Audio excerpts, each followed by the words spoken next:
कुशलालन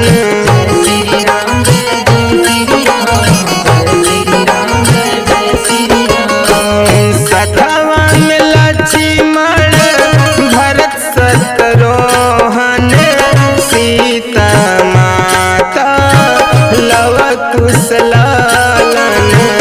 धनी सुमित्रा धन्य कयकेयी धन्य सुमित्रा धन्य कयकेयी धनी कौशल्या मातु हो आ रहे मेरे श्री राम जी अपनी अयोध्या के धाम हो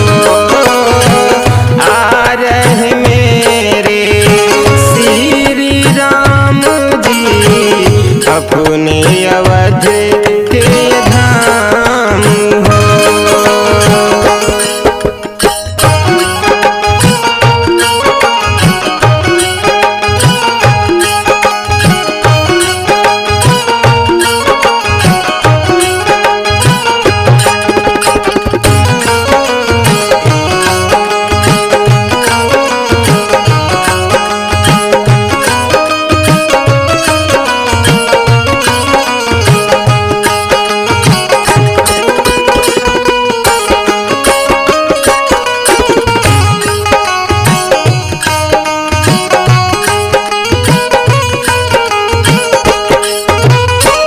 भोले बाबा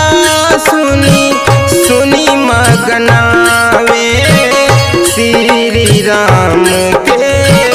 भजन कोई गावे श्री राम जय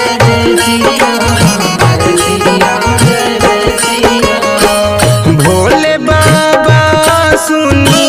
सुनी मगनावे श्री राम के भजन कोई गावे हनुमत जी कर ताल बजावे हनुमत जी कर ताल बजावे अरविंद करे गुणगान हो आ रहे मेरे श्री राम जी अपने